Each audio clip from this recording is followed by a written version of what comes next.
이건 관광이 아닙니다. 대한민국이 선택한 자살 행위입니다. 2026년 3월, 영국의 베테랑 특파원은 이렇게 단언했습니다. 10년 동안 일본을 취재하며 아시아의 질서는 일본뿐이라 믿어온 그였습니다. 단 이틀 만에 26만 명의 외국인이 서울로 몰려든다는 소식. 그는 확신했습니다. 이건 반드시 붕괴한다.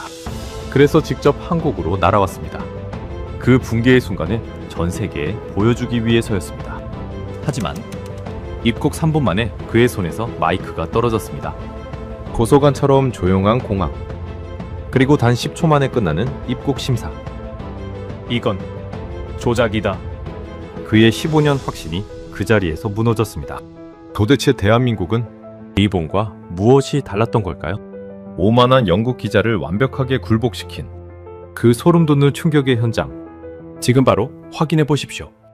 그 전에 잠깐 이야기를 시작하기 전에 구독과 좋아요 눌러주시면 정말 감사하겠습니다. 어디에서 듣고 계신지도 댓글에 남겨주시고 함께 해주세요. 저는 제임스 해밀턴입니다. 영국의 콧대 높은 유력 언론사에서 무려 15년째 수석 특파원으로 일하고 있는 자타가 공인하는 베테랑 재난 및 사회 인프라 전문 기자입니다.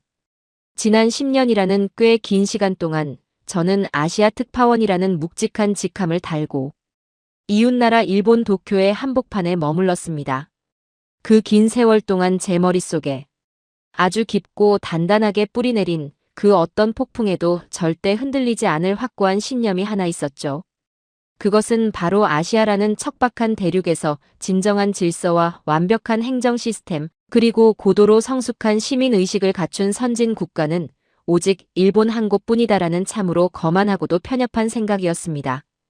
영국의 엘리트 지식인이라는 우월감에 깊이 빠져있던 저는 한국이라는 나라가 아무리 짧은 시간 안에 한강의 기적을 이루며 경제적으로 눈부신 외형적 성장을 이루었다 한들 그 속 빈 강정처럼 얄팍한 시스템은 언젠가 거대한 재난이나 예기치 못한 인파 앞에 종이배처럼 처참하게 무너져 내릴 것이라고 굳게 믿고 있었습니다. 제가 쓴 수십 편의 칼럼에서 저는 늘 한국의 성장을 사상 누각이라 깎아내렸고 그들의 발전은 그저 세계 경제의 흐름을 잘 탄 일시적인 운이었을 뿐이며 진정한 국가의 품격과 위기의 순간에 발휘되는 진짜 국격은 결코 하루아침에 벼락치기로 만들어지는 것이 아니라고 전 세계 독자들을 향해 오만하게 단언했었죠. 그러던 2026년 3월의 어느 날이었습니다. 전 세계 언론계와 도시공학, 재난관리, 학계 전체가 그야말로 발칵 뒤집히는 거대한 지진 같은 충격적인 소식이 전해졌습니다. 한국이 낳은 세계적인 아이돌 방탄소년단의 완전체 광화문 무료 컴백 공연을 보기 위해 단 이틀이라는 짧은 시간 만에 무려 26만 명이라는 천문학적인 숫자의 외국인이 대한민국 서울이라는 좁은 도심으로 한꺼번에 쏟아져 들어간다는 공식 발표가 나온 것이죠. 저는 런던 본사의 편집국 모니터 앞에서 그 뉴스를 보자마자 아주 비릿하고 조롱 섞인 조소를 터뜨렸습니다.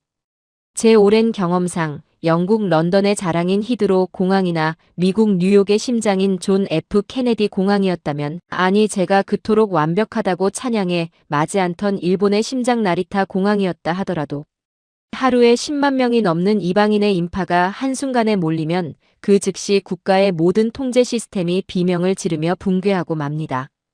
입국 심사대의 출입국 직원들은 살인적인 과로와 스트레스를 견디지 못해 쓰러지고 수십만 개의 크고 작은 수화물은 주인을 찾지 못한 채 거대한 산처럼 뒤엉키며 길을 잃고 분노한 여행객들의 끔찍한 폭동과 거친 욕설이 공항 로비를 가득 채우는 것. 그것이 제가 15년간 전 세계의 굵직한 행사 현장을 누비며 수도 없이 목격해온 절대 빗나가지 않는 재난의 뻔한 공식이었으니까요. 서양의 덩치 큰 선진국들도 벌벌 떠는 그 무시무시한 재난을 아시아의 그 작은 반도 국가가 단 이틀 만에 감당하겠다고 나선 겁니다. 저는 영국의 데스크 본부장에게 책상을 내리치며 단호하게 보고했습니다. 본부장님, 이것은 K-팝의 축제가 아닙니다. 대한민국이라는 국가가 전 세계를 상대로 벌이는 참으로 비참하고 멍청한 국가적 자살 행위입니다. 그들의 얄팍하고 어설픈 행정력은 이 거대한 인파의 쓰나미 앞에서 처참하게 산산조각 날 것이며 저는 그들의 시스템이 무너지는 순간을 전 세계에 생중계할 것입니다. 저는 그 길로 곧바로 한국행 비행기 티켓을 끊고 짐을 챙겼습니다. 제 크고 무거운 가방 속에는 런던에서 특별히 공수해온 고성능 소음 측정기와 수십만 명의 혼돈과 패닉을 단 한순간도 놓치지 않고 생생하게 담아낼 최고급 렌즈의 카메라가 무기처럼 쥐어져 있었죠. 저의 목적은 아주 명확하고 단 하나뿐이었습니다. 26만 명의 인파에 짓눌려 처참하게 붕괴하는 대한민국. 인천국제공항의 생지옥을 전 세계에 일면 톱기사로 가장 먼저 폭로하고 제가 몸담았던 일본의 우익 언론들이 그토록 침을 흘리며 기다려온 한국의 완벽한 실패를 위대한 특종으로 바치는 것이었습니다. 14시간의 길고 지루한 비행 끝에 비행기가 인천 앞바다의 상공을 가르고 서서히 고도를 낮추기 시작할 때 저는 비행기 작은 창밖으로 내려다 보이는 한국의 땅을 보며 속으로 쾌재를 불렀습니다. 이제 곧 비행기 문이 열리면 마주하게 될 그 아비규환의 처참한 현장을 머릿속으로 수백 번도 넘게 시뮬레이션하며 혀를 차며 한숨을 내쉬었죠. 피난민처럼 끝이 보이지 않게 뱀처럼 다리를 튼 입국 심사 대기줄, 화장실을 찾지 못하거나 수화물을 분실해 반짝이는 대리석 바닥에 주저앉아 엉엉 오열하는 외국인 관광객들, 밀려드는 인파의 압력을 통제할 힘을 상실하고 이리저리 우왕좌왕하며 소리만 지르며 허둥대는 공항 직원들의 절망적인 표정. 저는 마치 거대한 적군과의 전투를 앞둔 백전노장의 사령관처럼 비장하게 고성능 카메라의 렌즈를 헝겊으로 꼼꼼히 닦으며 비행기의 육중한 문이 열리기만을 기다렸습니다. 마침내 도착을 알리는 경고음이 울리고 비행기의 문이 조용히 열렸습니다. 저는 무거운 장비 가방을 어깨에 단단히 둘러매고 누구보다 먼저 전투적으로 입국장 통로를 향해 걸음을 내디뎠습니다. 그런데 말입니다. 비행기와 연결된 탑승교를 지나 입국장으로 이어지는 길고 넓은 복도를 꺾어들어서는 그 첫 번째 순간부터 제 온몸의 솜털이 일제히 쭈뼛 서는 참으로 기괴하고 낯선 위화감을 강렬하게 느꼈습니다. 가장 먼저 15년 경력의 베테랑 기자인 저를 맹렬하게 당혹스럽게 만든 것은 다름 아닌 소리의 부재였죠. 귀청을 찢을 듯한 거친 고함과 알아들을 수 없는 여러 나라의 혼돈 섞인 소음, 지친 여행객들의 분노에 찬 욕설과 짜증이 거대한 돔 형태의 천장을 찌를 듯이 가득 채워야 마땅한 공간인데 이곳은 무언가 보이지 않는 거대한 진공청소기가 세상의 모든 소음을 한 번에 빨아들인 것처럼 숨이 막힐 정도로 고요했던 겁니다. 저는 등줄기를 타고 서늘한 식은땀이 흐르는 것을 느끼며 황급히 어깨의 가방을 열어 런던에서 가져온 최고급 소음 측정기를 꺼내 전원을 켰습니다. 분명 제 두 눈앞에는 수백 편의 비행기에서 쏟아져 나온 수만 명의 피부색이 다른 외국인 인파가 거대한 파도처럼 끊임없이 밀려 들어오고 있었으니까요. 저는 제가 가져온 기계가 비행 중의 기압 차이로 완전히 고장 난 것이 틀림없다고 생각하며 기계의 화면을 거칠게 두드렸습니다. 하지만 붉은빛을 내뿜는 디지털 화면에 아주 선명하게 찍힌 숫자는 놀랍게도 65데시벨을 가리키고 있었습니다. 65데시벨이라니요. 이것은 사람들의 속삭임만 간헐적으로 들리는 영국 런던의 아주 낡고 조용한 시립도서관에서나 측정될 법한 평화로운 수치였죠. 단 이틀 만에 무려 26만 명이라는 비정상적인 인구가 쏟아져 들어오는 국제공항의 한복판이 일요일 오후의 동네 도서관보다 고요하다는 사실은 제가 지난 15년 동안 대학과 현장에서 뼈 빠지게 공부하고 증명해왔던 물리학과 통계학 그리고 군중 심리학의 모든 법칙을 아주 철저하고 잔인하게 조롱하고 짓밟는 충격적인 결과였습니다. 도무지 머리로는 납득할 수 없는 현실 앞에서 저는 눈을 거칠게 비비며 입국 심사대 쪽으로 천천히 방어하듯 걸음을 옮겼습니다. 제 예상대로라면 수천 명이 한꺼번에 몰려 수백 미터의 대기줄이 이리저리 엉키고 밀치고 싸우며 폭동 직전의 무법천지 상태여야 할 그 거대한 심사대 앞의 홀은 두 눈을 뜨고도 믿을 수 없을 만큼 쾌적하고 티끌 하나 없이 텅 비어있는 상태였습니다. 바닥의 대리석은 마치 호수처럼 맑게 거울처럼 반짝였고 그 수많은 사람들이 오가는데도 종이컵 하나, 휴지 조각 하나 굴러다니지 않는 그 압도적이고 지독한 청결함에 제 호흡이 순간 턱하고 막히고 말았죠. 수만 명의 인파가 에스컬레이터를 타고 끊임없이 밀려오고 있었지만 그 방대한 인파 속에서 그 누구 하나 조금이라도 빨리 가겠다고 새치기를 하거나 앞사람의 어깨나 캐리어를 거칠게 밀치며 큰 소리로 불만을 토로하지 않았습니다. 마치 보이지 않는 거대한 지휘자의 아주 정밀하고 섬세한 손길에 맞추어 일사불란하게 움직이는 세계. 최고의 오케스트라 단원들처럼 수만 명의 사람들의 발걸음은 저마다 일정한 리듬을 유지하며 거대한 강물이 흘러가듯 아주 부드럽고 완벽하게 입국 심사대를 향해 빨려 들어가고 있었던 겁니다. 그리고 바로 그 심사대 앞을 관찰하던 순간 저는 대한민국이라는 나라의 IT 기술력과 헌신적인 행정력이 결합하여 만들어낸 진짜 무섭고 소름 끼치는 민낯을 정면으로 마주하고 맙니다. 수백 대에 달하는 최첨단 자동 출입국 심사 기기들이 푸른빛과 붉은빛을 조용히 번갈아 반짝이며 단 1초의 오차도 없이 쉴 새 없이 돌아가고 있었는데 캐리어를 끈 수많은 이방인들이 그 투명한 기계 앞에 서서 여권의 바코드를 올리고 카메라를 쳐다보는 순간 정확히 10초 만에 닫혀있던 유리 게이트가 소리 없이 열리며 사람들이 한 명씩 흔적도 없이 사라지고 있었던 겁니다. 저는 제가 10년 동안 살며 그토록 입이 마르도록 찬양에 맞지 않던 일본 도쿄 나리타 공항의 풍경을 머릿속에 떠올리지 않을 수 없었습니다. 그곳에서는 수기로 적은 종이 서류 뭉치를 들고 고압적인 표정의 심사관 앞에 서서 도장 하나를 받기 위해 그리고 팩스로 서류가 넘어오기를 기다리기 위해 굽이굽이 처진 줄에서 최소 2~3시간을 꼿꼿이 서서 무릎이 끊어질 듯한 끔찍한 고통을 견뎌야만 했죠.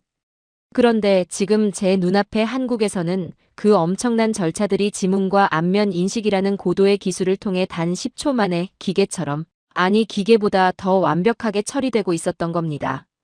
서양의 그 잘난 공항들조차 수시로 전산망이 마비되어 수백 편의 비행기가 지연되는 사고가 빈번한데 이 나라의 서버는 26만 명의 데이터가 한꺼번에 쏟아져 들어오는데도 단 한 번의 에러나 버퍼링조차 허용하지 않고 있었습니다. 하지만 저를 진정으로 무릎 꿇고 굴복시킨 것은 그런 차가운 전자기계와 첨단 디지털 기술의 화려함만이 아니었습니다. 저는 카메라 렌즈에 줌을 당겨 자동심사대 옆에 마련된 유인 입국심사대 부스 안을 아주 집요하고 날카롭게 관찰했습니다. 기계에 익숙하지 않은 노인들이나 어린아이를 동반한 가족들을 위해 마련된 그곳에는 제가 평소 전 세계 어느 공항에서나 보던 빳빳한 제복을 입은 정규 출입국 심사관들만 앉아있는 것이 아니었죠. 공항 곳곳에서 일반 행정 업무나 사무를 보던 평상복 차림의 수많은 공무원들과 직원들까지 모조리 입국 심사 부스에 총동원되어 밀려드는 외국인들의 여권을 무서운 속도로 그러나 한없이 친절한 미소로 확인하고 도장을 찍어주고 있었습니다. 저는 나중에 취재를 통해 알게 된 사실이지만 한국 정부와 공항공사는 방탄소년단의 이 거대한 공연 사태를 인지하자마자 이를 국가적 재난 상황에 준하는 출입국 특별 최고 관리 기관으로 선포하고 한국을 찾은 이방인들의 입국 심사 대기 시간을 단 1분이라도 줄이기 위해 공항 전체의 시스템과 국가의 명운을 걸었다고 하더라고요. 행정이나 비심사 부서에서 일하던 인원들까지 전원 현장으로 긴급 투입하여 그야말로 피를 말리는 방어전과 같은 전투 심사를 벌였던 겁니다. 대통령과 장관의 특별 지시가 떨어지기 무섭게 수많은 공항 직원들과 심사관들은 누가 시키지 않아도 스스로 꼭두새벽 조기 출근과 철야 연장 근무를 자처했고 자신들의 퇴근 시간을 반납해가며 공항 내에 단 하나의 인파 병목 현상도 절대 허용하지 않겠다는 무서울 정도의 지독한 집념을 보여주었습니다. 공항 터미널 곳곳에 거리를 두고 배치된 수백 명의 노란 조끼를 입은 자원봉사자들과 안내 직원들의 이마에는 쉼없는 응대로 송글송글 땀방울이 맺혀 있었지만 그들의 지친 표정에는 짜증이나 억지로 일한다는 피로감이 단 한 조각도 존재하지 않았습니다. 오히려 국가의 얼굴인 이곳에서 이 거대한 전 세계적인 행사를 우리 손으로 완벽하게 치러내고 있다는 아주 뜨겁고 숭고한 자부심이 그들의 눈빛에 촛불처럼 환하게 깃들어 있었죠. 넓은 환승구역에서 길을 잃고 스마트폰을 쥔 채 당황해 어쩔 줄 모르는 멕시코 출신의 노부부에게 한 젊은 여직원이 다가가 유창한 영어와 스페인어를 섞어가며 따뜻하게 미소 짓고 그들의 탑승권과 짐을 꼼꼼히 확인한 뒤 출구 앞 셔틀버스 탑승구까지 직접 자신의 발걸음을 맞추어 동행해주는 그 아름다운 뒷모습을 보면서 저는 마치 망치로 뒤통수를 아주 강하게 후려맞은 듯한 엄청난 인지 부조화와 충격에 휩싸여 현기증을 느꼈습니다. 그리고 심사를 마치고 내려간 1층 수화물. 수취대 앞에서도 이 말도 안 되는 기적 같은 광경은 멈추지 않고 계속되었습니다. 모터 소리와 함께 컨베이어 벨트가 돌아가자 여행객들의 짐이 쏟아져 나오기 시작했는데 제 눈앞에 나타난 제 낡은 캐리어는 그냥 컨베이어 벨트 위에 아무렇게나 던져져 뒹굴고 있는 것이 아니었습니다. 비행기에서 짐을 내리고 싣는 보이지 않는 곳의 조업사 직원들이 여행객이 조금이라도 허리를 덜 굽히고 편하게 짐을 들어 올릴 수 있도록 수십만 개의 크고 작은 짐 가방, 손잡이를 모두 사람이 서 있는 바깥쪽을 향해 일제히 세워둔 채 소름이 돋을 정도로 가지런하게 정렬시켜 놓은 채로 벨트 위에 올려보내고 있었죠. 이것은 그 어떤 훌륭한 매뉴얼이나 권력자가 억지로 시켜서 되는 일이 아닙니다. 업무 지침에 얽매인 억지 노동이라면 절대 수십만 개의 가방을 이렇게까지 정성스럽고 완벽하게 배려할 수 없었을 겁니다.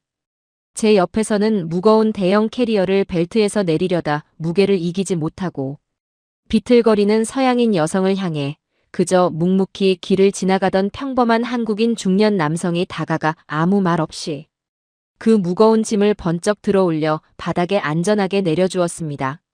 그리고는 자신에게 쏟아지는 당황 섞인 고맙다는 인사를 굳이 들으려 멈추지도 않고 그저 가벼운 눈인사 한 번만을 남긴 채 묵묵히 다시 제 갈 길을 걸어가는 쿨한 모습을 보여주었죠. 저는 가슴 앞에 덜렁거리는 그 비싸고 커다란 고성능 카메라를 참아 내 손으로 들어올려 사진을 찍을 엄두조차 내지 못했습니다. 그 찰나의 순간 저는 지난 15년 동안 오직 서양의 이기주의적인 잣대로만 세상을 평가하며 오만하게 쌓아 올렸던 제 모든 재난 이론과 논문들이 이 거대하고 완벽한 대한민국 공항에 반짝이는 대리석 바닥 위에서 아주 처참하게 가루가 되어 산산조각 나는 것을 온몸으로 느꼈습니다. 눈앞에 펼쳐진 이 비현실적인 평화와 질서는 막대한 국가 예산과 돈을 발라 만든 겉보기에만 화려한 콘크리트 인프라의 승리가 결코 아니었습니다. 자신의 자리에서 묵묵히 땀 흘리며 불평 한마디 없이 헌신하는 이름 없는 공무원들과 직원들 그리고 남에게 피해를 주지 않고 타인에 대한 깊은 배려를 마치 호흡하는 것처럼 본능적으로 장착한 이 위대한 나라. 국민들이 다 함께 만들어낸 거대하고 경건한 대한민국의 위대한 심장이 뛰는 박동소리였죠. 하지만 그럼에도 불구하고 저는 속 좁은 제 수치심과 처참한 패배를 순순히 백기 들고 인정하고 싶지 않았습니다. 오만한 서양 엘리트 특파원이라는 헛된 자존심이 제 마음속에서 마지막 발악을 치며 속삭이고 있었죠. 그래, 정신 차려라 제임스. 이곳 공항은 어찌됐든 한 국가의 첫인상을 뼈저리게 결정하는 대외적인 첫 관문이니 이렇게 죽기 살기로 기를 쓰고 통제했을 거야. 이건 그저 외국인들에게 보여주기 위해 정교하게 짜인 일종의 거대한 국가적 쇼일 뿐이다. 정부의 모든 행정력과 예산을 오직 이곳 공항 하나에 전부 쏟아부었으니 이 정도의 가식적이고 거짓된 평화는 일시적으로 가능할지도 몰라. 하지만 저들이 아무리 완벽하게 훈련되었다 한들 수십만 명의 군중이 매일같이 숨막히게 얽히고 설키며 이기적인 본성이 날 것으로 드러나는 저 통제 불능의 거대한 도심 지하철로 들어간다면 그때는 이들의 가짜 질서도 결국 임계점을 넘고 산산조각이 날 것이며 내가 그토록 기다리던 진짜 끔찍하고 처참한 한국의 민낯이 낱낱이 드러나고 말 것이다. 저는 억지로 튀어나오려는 경외심을 억지로 눌러 삼키며 애써 제 스스로를 위로했습니다. 바들바들 떨리는 손으로 제 캐리어의 손잡이를 부서져라 꽉 쥐었죠. 그리고 이 거대하고 신비로운 기적의 나라가 그 화려한 껍데기 속에 숨기고 있을 가장 어둡고 끔찍한 무질서의 지옥을 반드시 내 손으로 찾아내 폭로하겠다는 지독한 집념 하나로 26만 명의 엄청난 인파가 쏟아져 내려가고 있는 서울 도심 한복판의 복잡한 지하철역을 향해 아주 무겁고 초조한 발걸음을 옮기기 시작했습니다. 인천공항에서 겪은 그 처참한 굴욕과 시린 충격을 애써 마음속 깊은 곳으로 억누르며 저는 대한민국 철도의 심장부이자 수백만 명의 시민이 매일같이 부대끼며 살아가는 거대한 지하세계 서울의 도심 지하철로 발걸음을 옮겼습니다. 공항이야 국가의 첫인상을 좌우하는 곳이니 정부가 사활을 걸고 막대한 예산을 쏟아부어 억지로 통제할 수 있다고 치더라도 이 익명성이 보장되는 어둡고 끝없는 지하철 구간만큼은 절대 그들의 가식적인 통제가 통하지 않을 것이라 굳게 믿었기 때문이죠. 저는 일본 도쿄 특파원 시절 신주쿠역이나 시부야역에서 벌어지는 그 숨막히는 출퇴근 지옥을 뼈저리게 경험했던 사람입니다. 흰 장갑을 낀 수십 명의 영무원들이 이른바 푸시맨이 되어 사람들을 짐짝처럼 열차 안으로 구겨 넣고 비명과 짜증이 난무하는 그 폭력적이고 강압적인 질서만이 아시아 최상위 국가 일본이 보여줄 수 있는 한계라고 단언했었죠. 하물며 그보다 수준이 한참 떨어진다고 여겼던 한국의 지하철에 단 이틀 만에 26만 명의 흥분한 외국인 관광객과 기존의 수백만 서울 시민들이 한꺼번에 뒤엉킨다면 그곳이야말로 인간의 숨겨진 가장 이기적이고 짐승 같은 본성이 날 것으로 드러나는 그야말로 아비규환의 생지옥이 될 것이라 확신했습니다. 저는 서울 지하철 노선도 중에서도 가장 악명이 높고 혼잡하다는 2호선 환승 구간을 골라 매에 눈을 하고 잠입했습니다. 끔찍한 러시아어의 한복판, 제 예상대로라면 이 엄청난 인구 밀도 속에서 필연적으로 누군가의 어깨가 거칠게 부딪히고 구두굽에 발이 밟히며 여기저기서 신경질적인 고함과 영어, 스페인어, 한국어가 뒤섞인 욕설이 팝콘처럼 터져 나와야만 했습니다. 그리고 그 작은 불만들의 불씨가 모여 결국 거대한 폭동과 군중 패닉으로 이어질 것이라 계산하고 본능적으로 제 무거운 카메라 백팩을 가슴 앞으로 꽉 끌어안으며 신체적 충돌에 대비했죠. 하지만 지하철역의 깊고 가파른 계단을 밟고 내려가는 그 첫 순간부터 저는 또다시 숨이 턱하고 막히며 제자리에서 얼어붙고 말았습니다. 냄새가 없었습니다. 아니, 정확히 말하자면 제가 그토록 잘 알고 있던 지하철 특유의 악취가 전혀 존재하지 않았던 겁니다. 영국 런던의 100년 된 언더그라운드에서 나는 그 퀴퀴한 쥐오줌 냄새나 미국 뉴욕 지하철의 코를 찌르는 지린내와 정체불명의 쓰레기 썩는 냄새가 이 거대한 공간 어디에서도 나지 않더라고요. 바닥은 방금 누군가 광택을 낸 것처럼 깨끗했고 숨을 들이마셔도 공조 시스템이 완벽하게 돌아가고 있는지 공기가 무척이나 쾌적했습니다. 사람은 숨을 쉬기 힘들 정도로 빽빽하게 많은데 기괴할 정도로 거친 소음이나 불쾌한 냄새가 없으니 마치 깊은 바닷속으로 잠수해 들어온 것처럼 묵직하고 고요한 평화로움마저 느껴졌습니다. 승강장으로 내려가는 좁고 긴 환승 통로에서는 마치 마법 같은 기적이 눈앞에서 펼쳐지고 있었습니다. 수천 명의 직장인과 외국인 관광객들이 양방향에서 쏟아져 나오며 끔찍하게 교차하는 그야말로 숨막히는 병목 구간이었죠. 저는 사람들이 결국 서로 엉키고 거친 몸싸움을 벌이기를 초조하게 기다렸습니다. 하지만 이 수많은 사람들은 마치 공중에서 완벽한 각도로 군무를 추며 날아가는 거대한 새떼처럼 서로의 어깨를 1cm의 간격으로 아슬아슬하게 스치면서도 절대 부딪히지 않는 기적 같은 움직임을 보여주었습니다. 바닥에 중앙선이 선명하게 그어진 것도 확성기를 든 경찰이 통제하는 것도 아닌데 모두가 아주 정확하게 우측 교행을 지키며 흐르고 있었던 겁니다. 길을 잃어 한가운데서 우왕좌왕 멈춰 선 외국인을 만나도 짜증을 내거나 밀치지 않고 흐르는 물이 바위를 피해가듯 아주 부드럽고 유연하게 곁을 지나쳐갔죠. 일본의 지하철역에서는 조금이라도 동선이 꼬이면 치칸, 비켜라라는 뜻의 일본어 하며 거칠게 밀치거나 노골적으로 혀를 차는 소리가 들리곤 했는데 이곳 한국의 시민들은 타인의 실수를 무언의 배려로 감싸 안으며 묵묵히 자신의 길을 가고 있었습니다. 플랫폼에 도착한 저는 제 두 눈을 완전히 의심하게 만드는 경이로운 광경 앞에 입을 다물지 못했습니다. 선로와 승강장 사이에는 제가 뉴욕이나 런던에서는 일부 역에서나 겨우 볼 수 있었던 그 비싸고 안전한 투명 유리 스크린도어가 끝없이 아주 완벽하게 전 구간을 막아주고 있었습니다. 승객이 철로로 떨어지는 것을 원천적으로 차단하는 이 엄청난 설비가 전 노선에 깔려 있다는 사실 자체가 국가의 막강한 자본력과 의지를 보여주는 것이었죠. 하지만 진짜 저를 미치게 만든 것은 기계가 아니라 사람들이었습니다. 수백 명의 사람들이 스크린도어 앞 바닥에 그려진 작은 세모. 화살표를 따라서 마치 각도기로 잰 듯이 완벽하게 양옆으로 반듯한 두 줄을 서서 열차를 기다리고 있었거든요. 그런데 참으로 이상했습니다.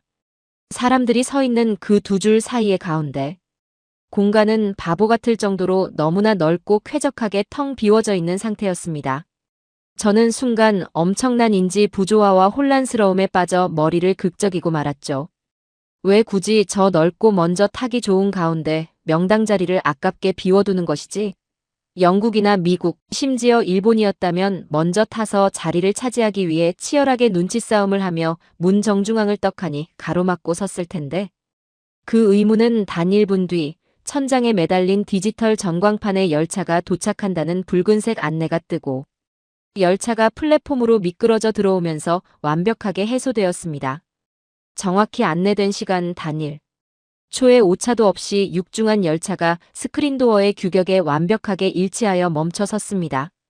경쾌한 알림음과 함께 문이 열리고 만원.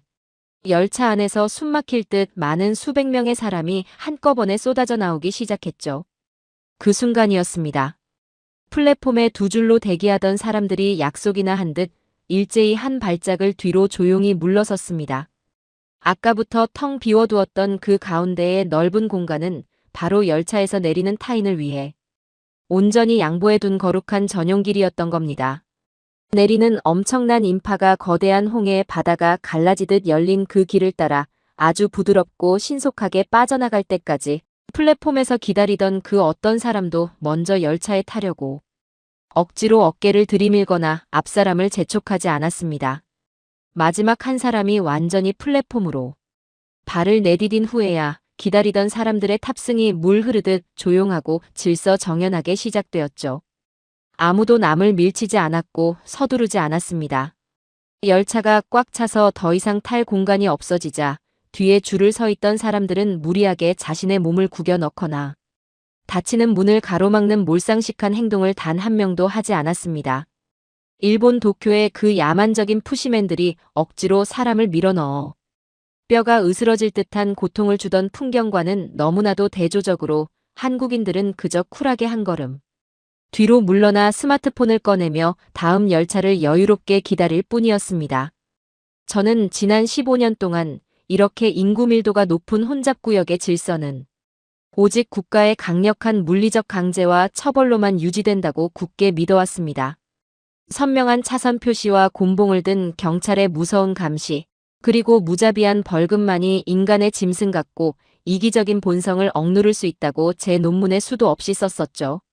하지만 이 거대한 서울의 지하철역 어디에도 사람들을 위협하는 경찰이나 강압적인 통제 요원은 단 한 명도 보이지 않았습니다. 이 수많은 사람들은 누구에게도 지시나 강요를 받지 않았지만 스스로 충돌을 피하고 타인을 배려하는 길을 자발적으로 선택하고 있었던 겁니다. 내가 1초를 양보하고 한 걸음 물러서면 우리 모두가 안전하고 빠르게 갈 수 있다는 것. 개인의 얄팍한 이기심보다 타인에 대한 존중을 앞세우는 이 위대한 사회적 합의는 100년의 철도. 역사를 자랑한다는 일본조차 발끝에도 미치지 못할 엄청나게 높은 수준의 시민의식이었습니다. 가까스로 열차 안으로 몸을 실은 저는 내부의 풍경을 보고 다시 한번 제 오만한 서양식 개인주의가 완벽하게 가루로 박살나는 것을 느꼈습니다. 출근 시간에 만원 열차 안은 발 디딜 틈 하나 없이 빽빽하게 수많은 사람으로 가득 찼지만 이 공간은 기괴하리만치 고요했습니다. 누구 하나 큰 소리로 옆 사람과 떠들거나 휴대전화 통화를 무례하게 이어가는 사람이 없었죠. 차량 내부에 조용히 통화하세요라는 촌스러운 경고문이 덕지덕지 붙어 있지 않아도 전화가 오면 모두가 입을 막고 아주 작은 속삭임으로 지금 지하철 안이라서 시끄러우니 이따 내려서 전화할게라며 황급히 통화를 끊어버렸습니다. 이 좁고 밀폐된 공간은 내 마음대로 떠드는 개인의 영토가 아니라 모두가 함께 숨쉬고 피로를 푸는 공유의 공간이라는 사실을 모두가 본능적으로 공유하고 있었던 것이죠. 내 옆에 선 낯선 타인에게 단 한 줌의 불쾌감이나 소음도 주지 않겠다는 한국인들의 이 지독할 정도의 배려심에 저는 온몸에 소름이 돋았습니다. 게다가 제 눈앞에서는 제 평생의 연고를 비웃는 듯한 감동적인 장면이 조용히 지나갔습니다. 지팡이를 짚은 백발의 노인이 힘겹게 열차에 올라타자 일반 좌석에 앉아 꾸벅꾸벅 졸고 있던 젊은 학생이 마치 좌석에 스프링이라도 달린 것처럼 벌떡 일어나는 것이 아니겠습니까? 그 학생은 자신이 피곤하다는 내색 하나 없이 너무나 당연하다는 듯이 자리를 내어드리고는 말없이 손잡이를 잡았습니다. 일본에서는 노약 좌석조차 젊은이들이 차지하고 이어폰을 꽂은 채 자는 척 외면하는 일이 비일비재했는데 이곳 한국에서는 굳이 노약 좌석이 아니더라도 약자를 향해 자리를 내어주는 것이 마치 숨을 쉬는 것처럼 일상적이고 자연스러운 문화로 자리 잡고 있었던 겁니다. 더욱 기적 같은 일은 방탄소년단의 아리랑 컴백 공연을 보기 위해 전 세계 각국에서 몰려든 그 수많은 외국인 관광객들조차 이 압도적인 한국의 질서에 완벽하게 동화되어 버렸다는 사실입니다. 본국에서는 길거리에 쓰레기를 마구 버리고 지하철에서 큰 소리로 노래를 부르며 떠들었을 서양의 젊은이들과 중동의 소녀들이 누가 강제로 시키지도 않았는데 한국인들처럼 스크린도어 양옆으로 반듯하게 줄을 서고 만원 열차 안에서 쥐 죽은 듯 숨을 죽인 채 남에게 피해를 주지 않으려 노력하고 있었습니다. 이것은 단순히 돈이 많아 시스템을 잘 구축한 나라의 풍경이 아니었습니다. 자신들보다 도덕적으로 그리고 문화적으로 훨씬 뛰어난 차원의 시민의식이 이방인들을 압도하여 그 위대한 문화가 낯선 외국인들의 얄팍한 본성마저 완벽하게 교화시키고 순종하게 만드는 기적의 마법이었습니다. 저는 가방 속에서 애지중지하며 품고 다녔던 그 두꺼운 영국의 재난 통제 매뉴얼 책자를 꺼내어 지하철역 쓰레기통에 조용히 찢어버렸습니다. 일본이 아무리 겉보기에 깔끔하게 각을 잡고 강압적인 규칙을 강요한다 한들 한국인들이 수십 년간 뼈를 깎으며 축적해온 이 자발적이고 따뜻한 연대의 힘, 스스로 타인을 위해 길을 내어주는 이 거룩한 마음의 질서는 앞으로 100년이 지나도 절대 흉내조차 낼 수 없을 거라는 확신이 제 가슴을 강하게 때리고 있었습니다. 제 평생의 연고와 오만했던 자존심이 서울의 깊은 지하 한복판에서 산산조각 났지만 이상하게도 제 입가에는 이 위대한 시민들을 향한 경외심 가득한 미소가 번지고 있었죠. 하지만 진짜 인류의 기적은 오늘 밤 26만 명의 촛불이 모이는 그 광화문 광장에서 저를 기다리고 있었습니다. 지하철에서 겪은 그 충격적인 패배감을 가슴에 품고 저는 마침내 이 거대한 국가적 실험의 최종 목적지이자 인류 역사상 가장 위험한 화약고가 될 것이라 확신했던 그곳 서울 광화문 광장으로 발걸음을 옮겼습니다.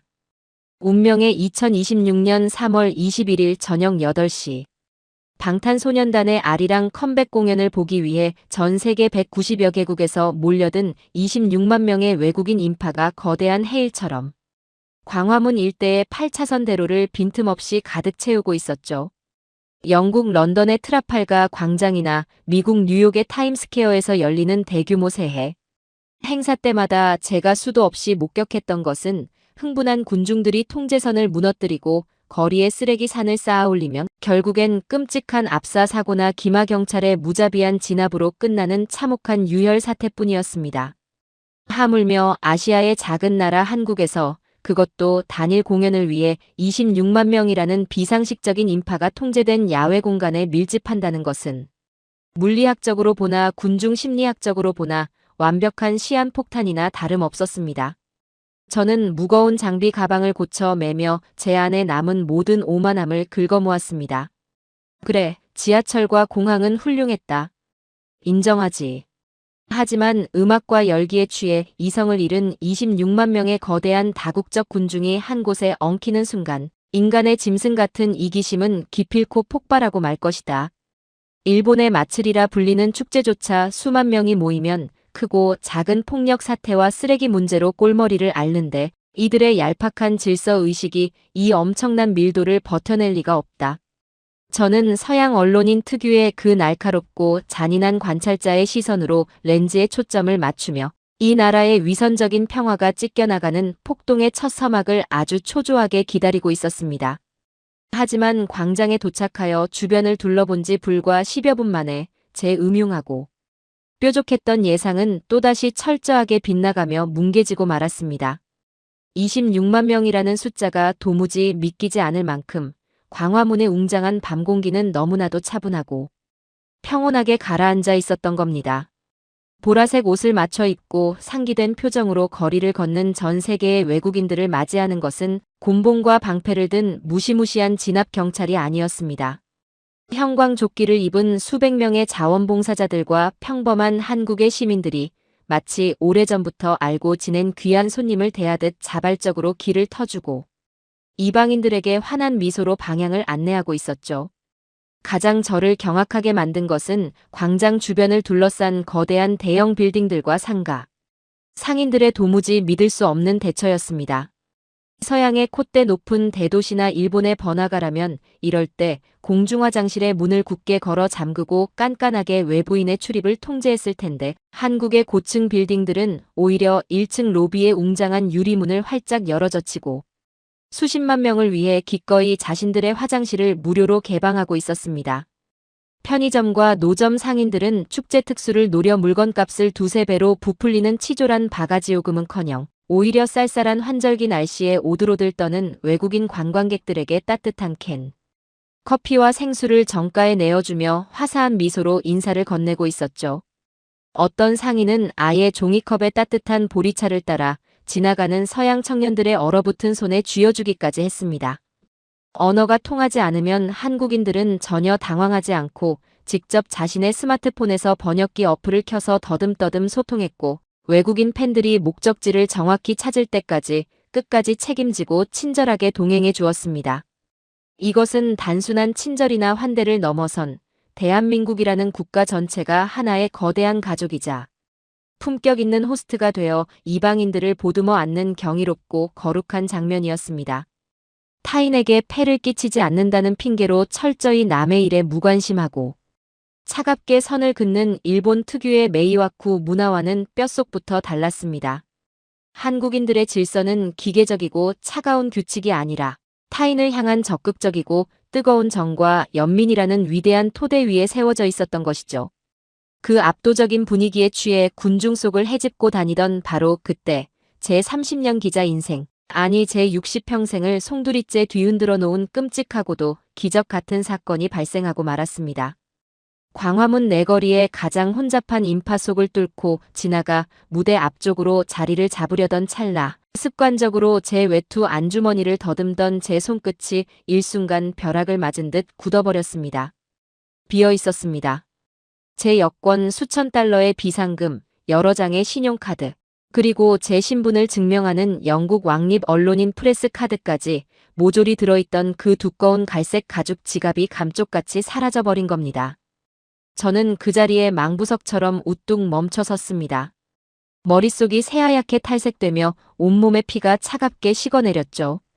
바지 앞주머니, 뒷주머니, 카메라 가방의 모든 지퍼를 미친 듯이 열어젖히며 바닥을 샅샅이 뒤졌지만 지갑은 어디에도 없었습니다. 끝났다.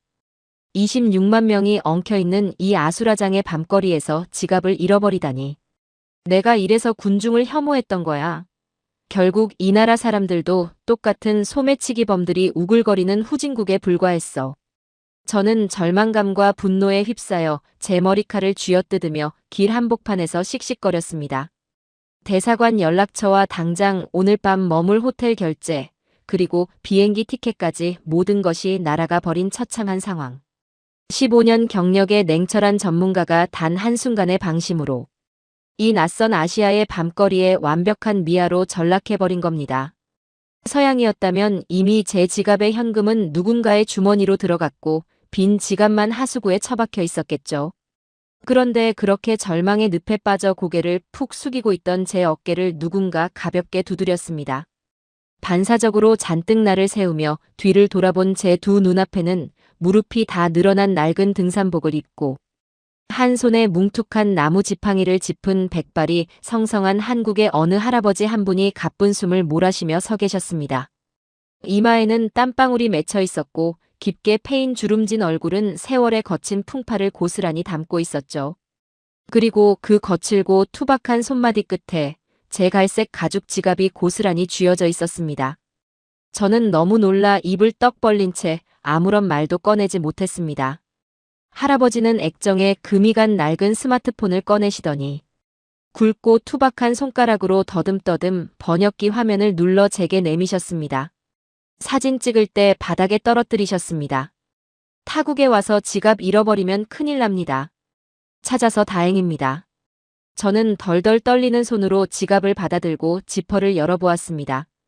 현금, 여권, 카드, 단 1달러의 지폐 한 장조차 빠지지 않고 완벽하게 그대로 있었습니다. 저는 화면을 읽고 또 읽었습니다. 왈칵 눈물이 쏟아질 것 같았죠. 이 몸도 불편해 보이시는 어르신이 대체 그 지갑, 주인의 얼굴 하나를 기억해서 이 26만 명의 엄청난 인파를 뚫고 얼마나 오랜 시간 저를 찾아 헤매셨을까? 말도 통하지 않고 다시 볼 일도 없는 이방인에게 굳이 이런 수고를 할 이유가 전혀 없었습니다. 그냥 그 자리에 모른 척 두고 가셨어도, 심지어 그 안에 현금을 가져가셨어도 이 혼돈의 밤거리에서는 아무도 모를 일이었으니까요. 저는 너무나 죄송하고 감사한 마음에 황급히 지갑에서 100달러짜리 지폐 2장을 꺼내 보상으로 드리려 했습니다. 하지만 할아버지는 아주 단호하면서도 인자한 표정으로 살짝 손사래를 치셨습니다. 마치 내가 그런 푼돈이나 바라자고 이 고생을 한 줄 아느냐며 오히려 조금 섭섭해하시는 듯한 그 표정. 할아버지는 그저 제 어깨를 두어 번 다독여 주시고는 지팡이를 짚은 구분 등으로 다시 그 거대한 인파 속으로 아무런 생색도 흔적도 없이 묵묵히 사라지셨습니다. 저는 사라져가는 할아버지의 뒷모습을 한참 동안 멍하니 바라보며 온몸이 딱딱하게 굳어버렸습니다. 평생을 오직 돈과 이익, 그리고 법적인 매뉴얼로만 돌아가는 차가운 서양의 개인주의 세상에서 살아온 저에게 이 낡은 등산복을 입은 이름 모를 한국 어르신의 행동은 그 어떤 종교적 기적보다 더 거룩하고 충격적인 울림이었습니다. 저 거칠고 굵은 손마디, 그리고 구분 등. 저분은 전쟁의 잿더미 속에서 아무것도 남지 않았던 이 처참했던 나라를 자신의 피와 땀, 뼈를 깎는 희생으로 일궈낸 바로 그 위대한 세대의 어르신이셨을 겁니다. 평생을 자신의 배를 줄이면서도 자식들을 먹여 살리고 낯선 이웃의 굶주림마저 외면하지 못해 자신이 가진 것을 기꺼이 내어주며 살아오셨을 이 나라의 진짜 영웅들. 그분들의 삶 깊숙이 뿌리내린 그 아낌없이 주는 정이 2026년. 오늘날까지 고스란히 이어져 내려와 26만 명의 외국인이 몰려든 이 거대한 축제의 밤을 세상에서 가장 안전하고 따뜻한 공간으로 지켜내고 있었던 것이죠. 제가 평생을 바쳐 맹신해온 인간에 대한 비관적인 재난 이론이 한 한국 할아버지의 묵묵한 뒷모습 앞에서 아주 철저하게 그리고 한없이 부끄럽게 무너져 내리는 순간이었습니다. 하지만 이 위대한 시민들이 만들어내는 기적의 정점은 이제부터가 진짜 시작이었습니다. 밤 9시가 가까워지며 드디어 광화문 특설 무대에 화려한 조명이 켜지고 방탄소년단의 7 멤버들이 모습을 드러내기 직전의 그 숨막히는 찰나. 26만 명의 흥분과 밀집도가 그야말로 최고조에 달해 공기마저 팽팽하게 터질 것 같던 바로 그 무대. 정중앙 앞쪽에서 제 귀를 찢는 날카로운 비명과 함께 둔탁한 충격음이 들려왔습니다. 오랜 시간 이어진 비행의 피로와 엄청난 군중의 열기를 이기지 못한 금발의 스페인 소녀 한 명이 의식을 잃고 아스팔트 바닥 위로 쓰러져 버린 겁니다. 저는 순간 온몸에 털이 쭉 뼈서며 본능적으로 뷰파인더에 눈을 가져다 댔습니다. 드디어 올 것이 왔다. 26만 명이 빽빽하게 맞물린 이 밀폐된 야외 공간에서 누군가 바닥에 쓰러진다는 것은 곧 수천 명이 도미노처럼 그 위로 겹겹이 깔리며 목숨을 잃게 되는 끔찍한 압사 사고의 신호탄이다. 런던 힐스버러 참사나 압사. 사고 현장에서 제가 똑똑히 보았던 그 죽음의 패닉. 이제 사람들은 공포에 질려 비명을 지르며 사방으로 흩어지려 할 것이고 통제력을 상실한 채 서로를 무자비하게 짓밟으며 빠져나가려 발버둥 칠 것이 분명했습니다. 일본이었다면 돌발 상황에 대한 매뉴얼이 하달될 때까지 아무도 섣불리 움직이지 못하고 주변을 빙빙 돌며 발만 동동 구르다 골든타임을 놓쳐버렸겠죠. 저는 잔인한 외신 기자의 본능으로 이 얄팍한 나라의 안전망이 처참하게 붕괴하는 그 찰나의 지옥을 기록하기 위해 카메라의 녹화 버튼을 강하게 눌렀습니다. 그런데 렌즈 너머로 광화문 한복판에서 벌어진 일은 제 평생의 상식과 비열한 기대감을 완전히 박살내버렸습니다. 비명이나 혼비백산한 도망 대신 쓰러진 소녀의 바로 곁에 있던 건장한 한국 남성. 서너 명이 한치의 망설임도 없이 순식간에 몸을 던졌습니다. 그들은 마치 수백 번의 재난 구조 특수 훈련을 완벽하게 마친 요원들처럼 빠르고 정확하게 서로의 팔을 넓게 뻗어 깍지를 꼈고 뒤에서 밀려오는 엄청난 인파를 온몸으로 막아내며 쓰러진 소녀가 숨을 쉴 수 있는 둥글고 커다란 인간 바리케이드를 쳐냈습니다. 그 남성들의 이마에는 힘줄이 솟았지만 그들은 절망하지 않고 큰 소리로 외쳤습니다. 환자가 발생했습니다. 뒤로 아주 조금만 한 발짝씩만 물러나 주세요. 그러자 믿을 수 없는 기적이 일어났습니다. 그 절박한 외침을 들은 뒤쪽의 수만 명의 인파는 아무도 왜 무대 앞을 막느냐고 화를 내거나 앞사람의 등을 밀치지 않았습니다. 그들은 마치 약속이나 한 듯 거대한 파도가 썰물처럼 빠져나가듯 일제히 한 발짝씩 조용히 뒤로 물러나며 소녀를 위한 생명의 공간을 눈덩이처럼 넓혀주기 시작했죠. 그 혼란스러운 틈을 타 누군가 자신이 입고 있던 꽤 비싸 보이는 두꺼운 외투를 망설임 없이 훌렁 벗어 차가운 아스팔트 바닥에 누운 외국인 소녀의 머리 아래에 조심스럽게 베어주었습니다. 우리네 어머니들처럼 따뜻하고 인자한 표정의 중년 여성이었죠. 그녀는 소녀의 창백한 손을 꼭 쥐고 끊임없이 말을 걸어주었습니다. 또 다른 누군가는 자신이 마시려던 뜯지도 않은 생수병을 건네며 소녀의 마른 입술을 적셔주었습니다. 그리고 다음 순간 제 두 눈을 의심하게 만드는 압도적이고 장엄한 빛의 향연이 펼쳐졌습니다. 바리케이드를 친 시민들을 중심으로 수백, 수천, 아니 수만 명의 사람들이 일제히 스마트폰에 플래시 불빛을 켜고 그것을 머리 위로 높이 들어올려 흔들기 시작한 겁니다. 그것은 저 멀리 광장 끄트머리에 대기하고 있는 구급 대원들에게 응급 환자의 위치를 아주 빠르고 정확하게 알려주는 26만 명이 마음을 모아 만들어낸 거대하고 눈부신 생명의 활주로였습니다. 은하수처럼 반짝이는 그 거룩한 불빛의 길을 따라 26만 명의 거대한 군중이 기적처럼 양옆으로 조용히 길을 비키기 시작했습니다. 마치 구약성서에서 모세가 지팡이를 들어 거대한 홍해 바다를 둘로 갈라버린 것처럼 그 빽빽하고 숨막히던 인파의 정중앙으로 구급차가 속도를 내며 진입할 수 있는 아주 넓고 반듯한 길이 순식간에 열린 겁니다.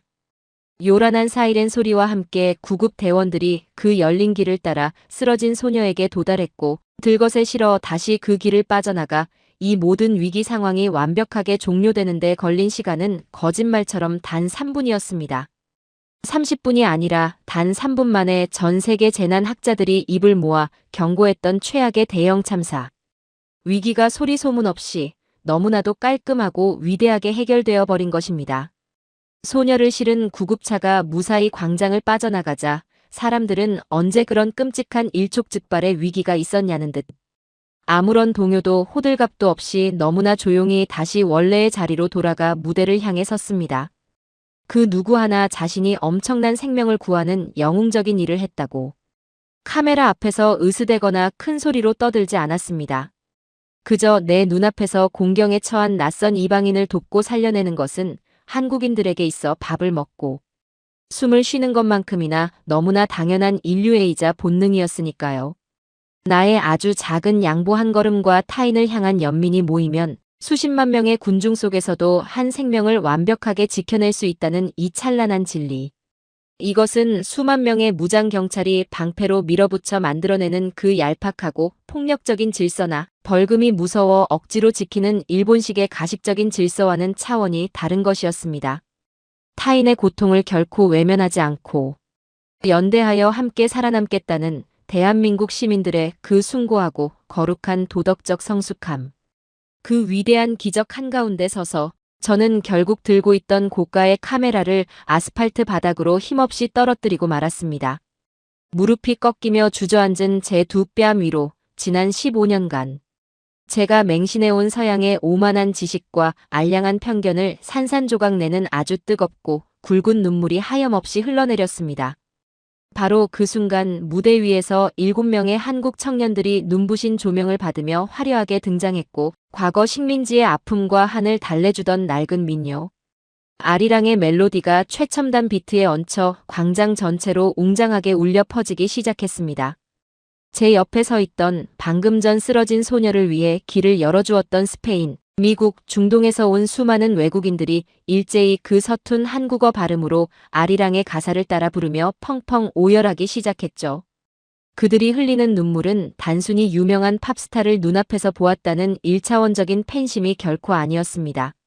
화려한 무대보다 더 찬란하게 빛났던 한국 시민들의 그 맹렬하고 따뜻한 인간에 지갑을 찾아 인파를 헤매던 구분 등의 할아버지부터 기꺼이 외투를 벗어준 아주머니까지 이 나라의 어르신들이 평생을 바쳐 켜켜이 쌓아올린 그 거룩한 정과 희생이라는 위대한 문화가 이방인들의 심장을 완벽하게 무장해제시켜버린 겁니다.